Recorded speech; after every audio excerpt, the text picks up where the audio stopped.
Just a quick announcement. We've decided to take a short break to get ready for season 2 of True Crimes and Weird Times.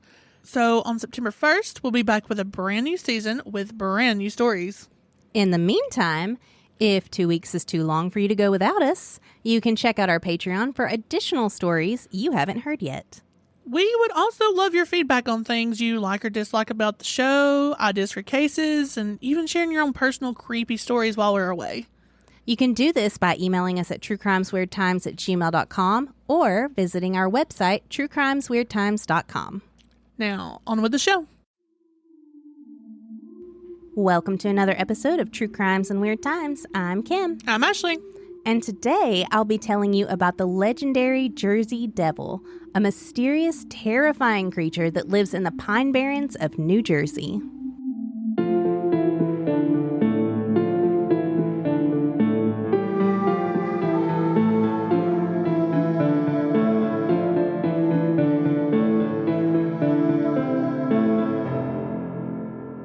So, first off, anytime I do a Weird Time story, I try to pick one that's like kind of rooted in truth because those are easier for me, being the skeptic. This one is not. So, it was really difficult for me to not, roll my eyes and not start every sentence with supposedly. Mm-hmm.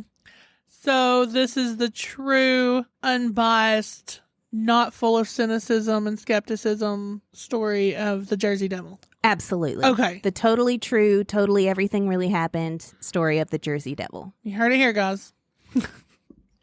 For almost 300 years, the residents of New Jersey have reported sightings of a mysterious beast known as the Jersey Devil. Okay, right there. See? 300 years, Kim. 300 years. You're right. It can't be wrong. It can't be wrong. Just like Bigfoot, Loch Ness Monster. You don't believe in that either? I mean, I've been to the Bigfoot museum. Yeah, me too. I've seen the quote-unquote evidence.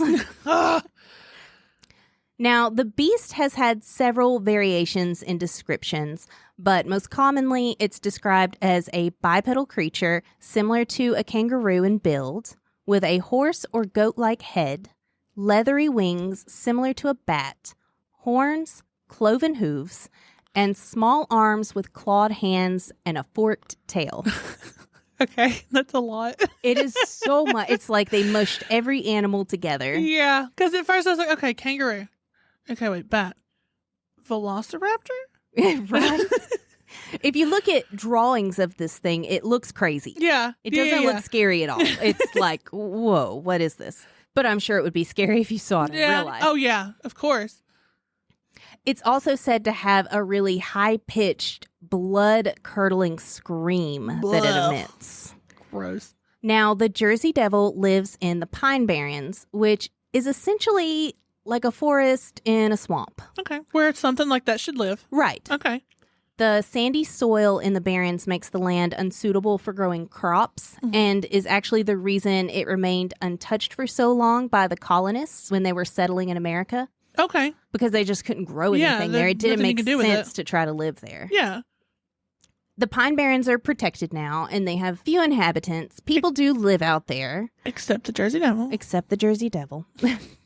But people do live out there. There's, pit stops and little bars and taverns. Oh, okay. There's stuff through the Barrens, but it's not like a big city. It's not a big town or anything. All right. But it does make for a perfect place for a legendary beast to hide. It sure does. The Jersey Devil has been blamed for everything from raiding chicken coops, destroying crops, killing animals, terrorizing residents. They've blamed cows not producing milk on the Jersey Devil. I mean, pretty much anything you would need a scapegoat for. Okay. It was the Jersey Devil. Well, yeah, that's a good one. There are several stories regarding the origin of the Jersey Devil, but the most widely known story is the one about Mother Leeds. Now, originally, before it became the Jersey Devil, it was referred to as the Leeds Devil because it came from Mother Leeds, or because it came from Leeds Point region in New Jersey. But it's said that Jane Leeds, which was also known as Mother Leeds, was a poor Quaker woman with 12 children who lived deep out in the Pine Barrens. Ooh. Now, they were not very well off. Well, They were yeah. kind of struggling. There was even some stories that her husband was an alcoholic and didn't provide for them. Well, that's, yeah. So when she discovered that she was pregnant with her 13th child, she cursed it out of anger, saying, "Let it be the devil." Wow. Then, later when she went into labor, she'd kind of forgotten about the curse because, 9 months later, you forget things. Yeah. So on a stormy night in 1735, Of course, it was a stormy night. of course it was, she went into labor. Now, there are variations to the next part of the story as well.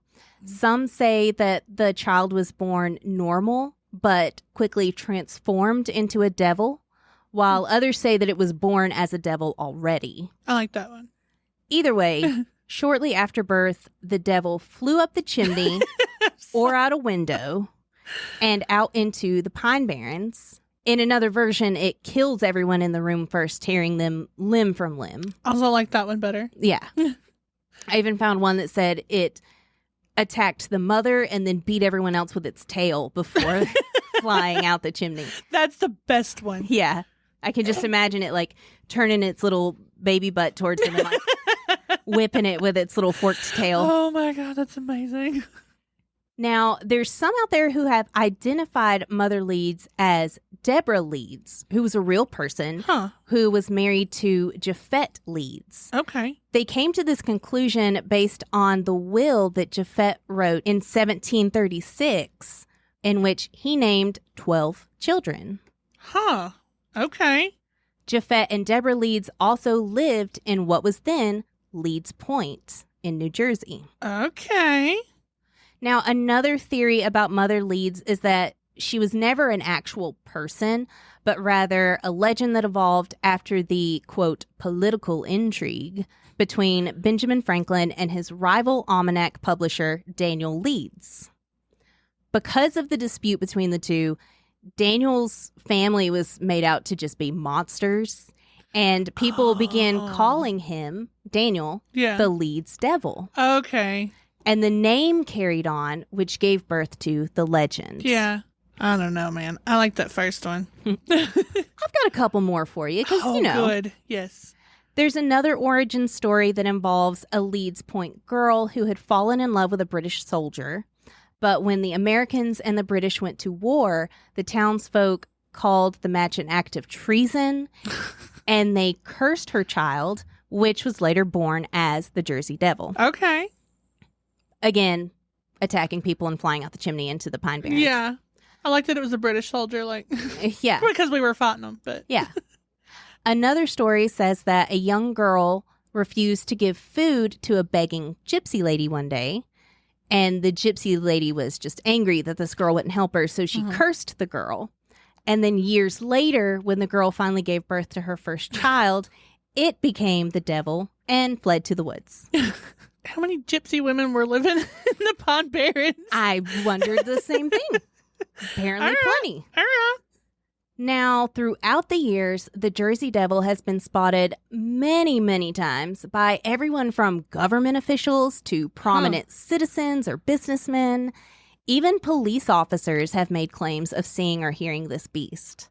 Like people who are generally credible witnesses. Why would they lie about it, Kim? They have their pride to protect. They would look crazy.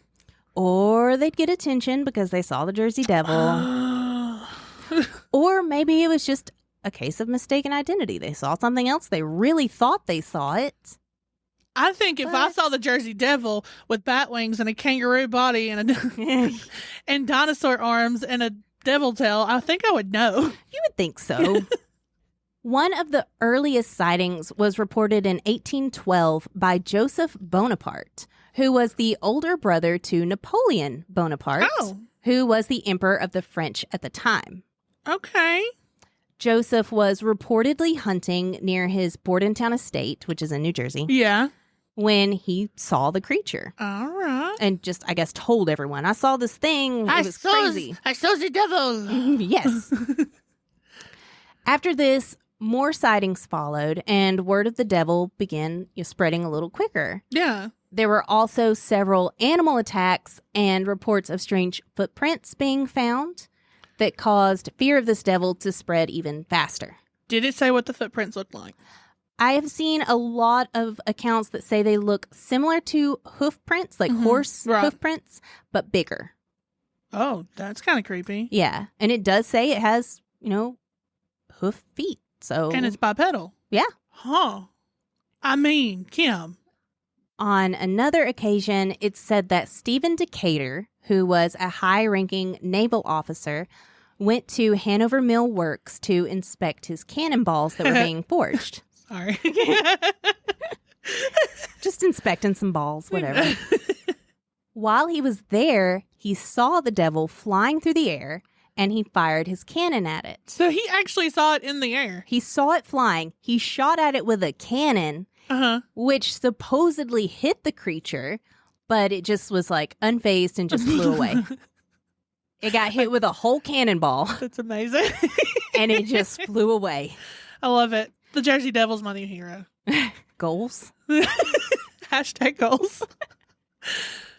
The stories of the devil at this point have all been word of mouth, but that changed in 1909. Oh.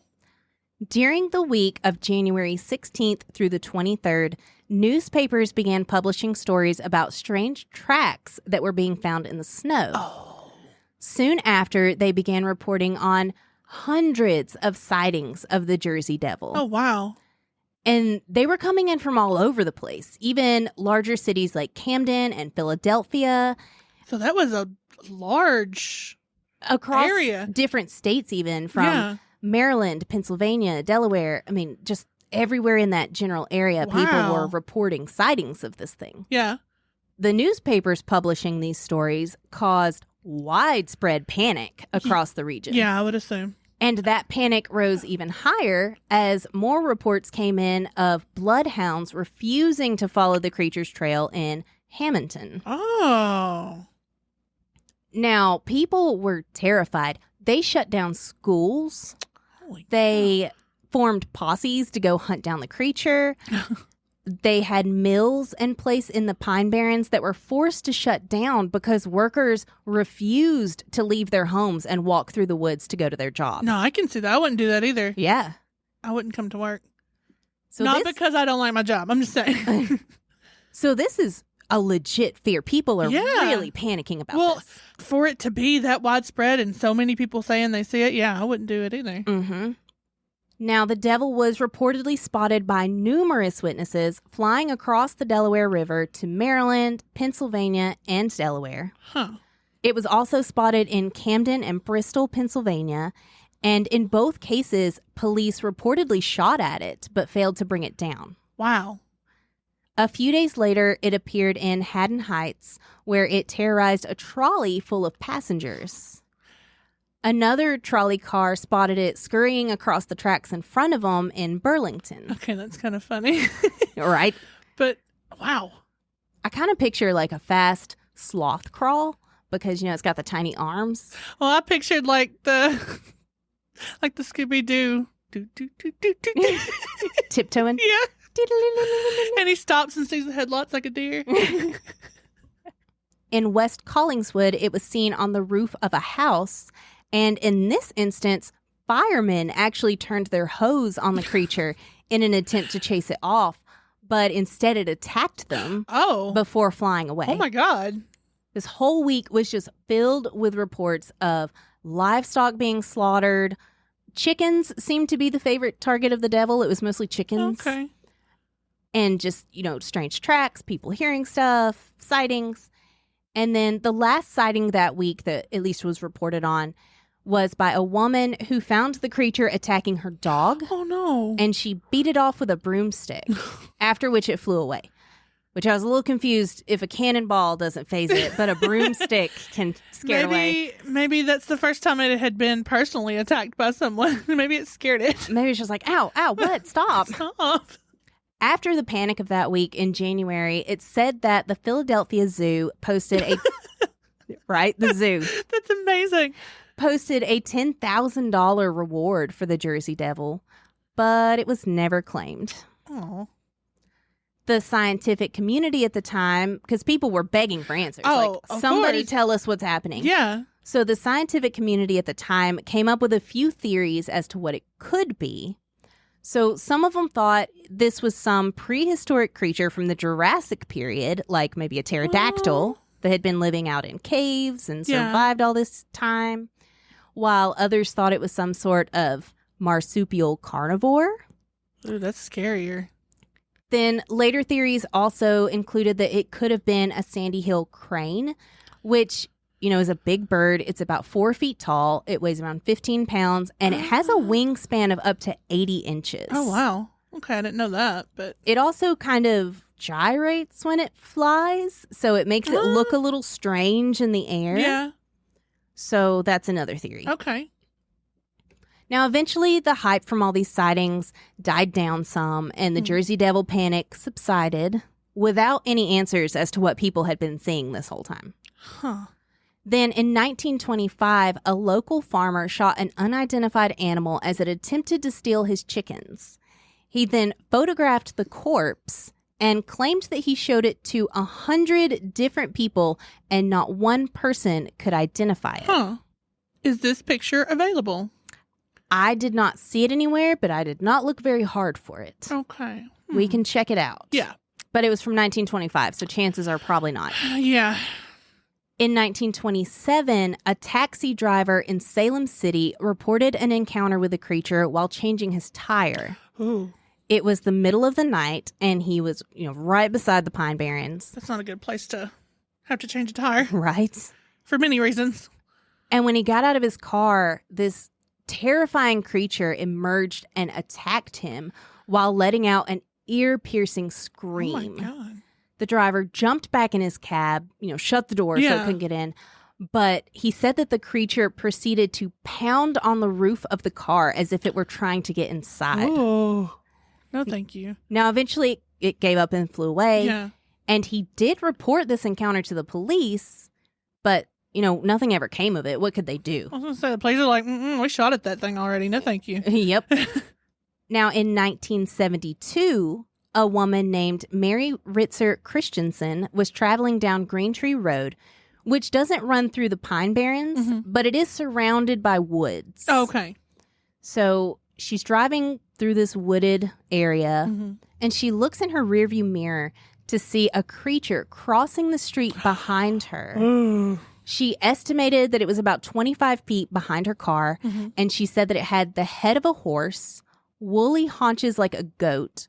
It stood upright like a man and had large, leathery wings. Oh, my God. Now, Mary immediately just hit the gas and got out of there as Good job, fast Mary. as she could. Good job. Then in 1980, the chief forest ranger named Alan McFarlane was called out to a South Jersey farm near the Wharton State Forest, which is actually inside. It's like right in the middle of the Pine Barrens. Oh, okay. The ranger arrived to find an entire pack of pigs that had been brutally killed sometime during the night before that. Huh. The back of each pig's head had been eaten away, but the rest of the bodies were still intact. They had scratches down their back as if whatever killed them had perched there while eating the pigs. Oh, gross. But only their heads. Yeah. And none of the animals that were local to the area preyed on animals like this. Yeah. Like nothing just comes in and eats their head of every pig Not while perching on it. Like and at then first, leaves. yeah. At first, I thought like, okay, an owl, but owls don't do that I know of. Right? But, oh, I kept thinking like vultures maybe, but No, like they they wait would till eat the they're- whole body and they Yeah. wouldn't kill a whole pack of pigs. Like well, a they whole... usually wait till things are dead anyway, so they don't have to fight them. But Yeah. oh, I don't know. Now, Chief McFarlane, who was the chief forest ranger, had never encountered anything like this before. Ugh.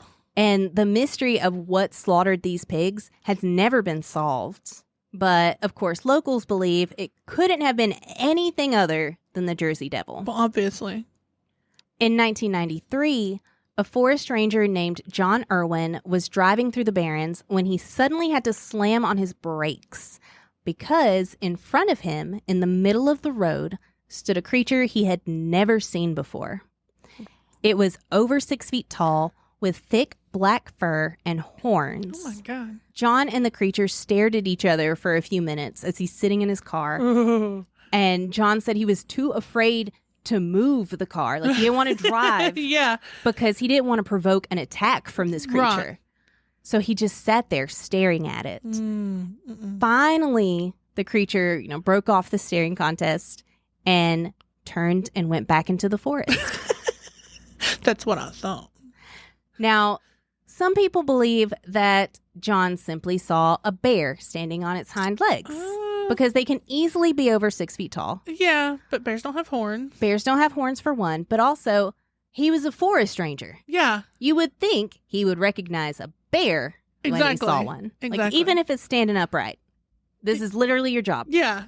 Like, you know what this is. You know what a bear looks like. You have been preparing for this moment your entire life. As recent as 2015. Oh, wow. A man named David Black claimed to see the Jersey Devil along Route 9 in Egg Harbor Township near a golf course. He reportedly saw what he at first thought was a llama inside its fence along the highway. But then it suddenly spread its giant wings and began to fly away. Oh my God, I'm picturing a llama flying right? That, oh my God, I'd freak out. Now, being 2015, David whipped out his cell phone and got a very short video clip of the Jersey Devil flying across the screen. Oh, is this available? It is, actually. Oh. It is on YouTube. Okay. We will post it on our social media. Yeah, totally. I mean... Okay. There's also a still photo of the creature that is also credited to David, which we will also post for you. Yes. Now, honestly, to me, both the picture and the video look super fake. This is from Kim, remember. It looks like someone threw a toy up in the air. It does. Took a picture of it while it's midair. It does look like some kind of, I don't know, drone or something that they put. I don't know. I can't. But I will say the video, the creature is clearly flapping its wings. Yeah. Like, it's moving. Yeah. It looks, it does. It looks like a toy. It looks like a toy. It doesn't look real to me. And honestly, the still frame, it looks really adorable. Like, I want one. I want to cuddle it. I want to feed it something. Right. Did you want to eat out of my hand? Now, this sighting happened to take place right around Halloween.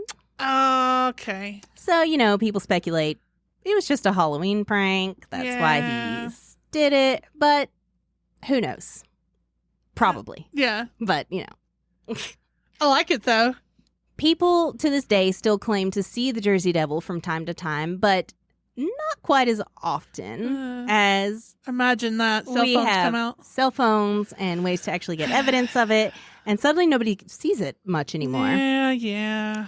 But they do also still hear the piercing screams out in the Pine Barrens, which to me too, I'd have to double check, but I don't know if anyone who's listening has ever heard a fox scream in the woods at night, but it is terrifying. That's what I was picturing, like a fox or a bobcat, or which I don't know if they have that there, but I don't either. But we do have those here, and that's all I can imagine in my head is that fox scream, because I remember camping out in the woods with my husband one year, and we started hearing a fox scream.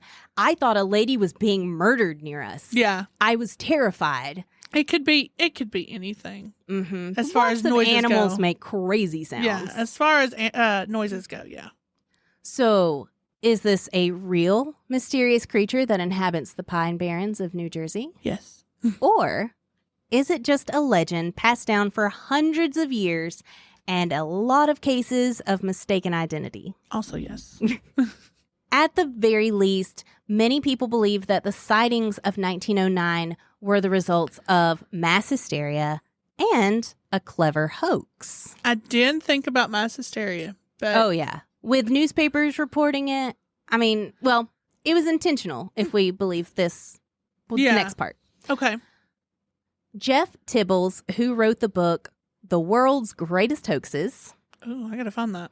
claimed that Norman Jeffries was behind the Jersey Devil sightings of that week in 1909. Okay. He says, quote, Norman Jeffries, publicist for Philadelphia's Arch Street Museum and renowned hoaxer, was well aware of the stories about the Jersey Devil, so when the museum proprietor, T.F. Hopkins, admitted that it was in danger of closure unless Jeffries came up with something to boost attendances, the publicist decided that a captive Jersey Devil would be the ideal crowd puller. Okay. He also supposedly planted some of the news articles about the Jersey Devil. He is a publicist. He could have just sent them in. Yep. And then with the help of his friend Jacob Hope, who was an animal trainer, they bought a kangaroo from a circus, glued wings to it, and some even say that they went so far as to paint it green and put stripes on it. Look, it was 1909. No. That is very, very possible. Yeah.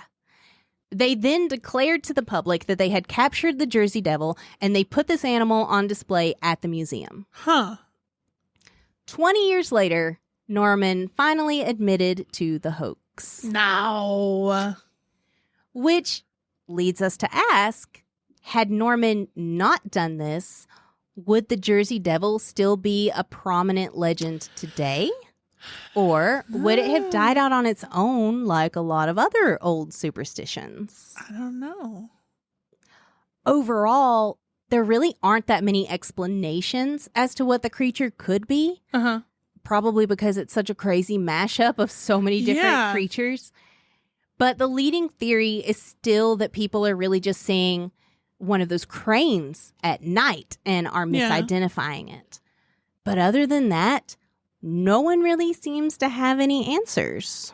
So, Ashley, what do you think about the Jersey Devil? Look. I think it's really fun. And what I choose to believe is none of your business.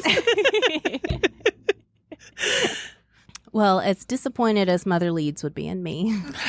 I know. This one's just tough for me. This one's really hard for me to go with, yeah. It's just, if it was a less crazy looking creature. Maybe, yeah. Maybe. Like, at least Bigfoot is like a consistent sighting. Like, he always looks the same. He's just like a big gorilla man that walks upright.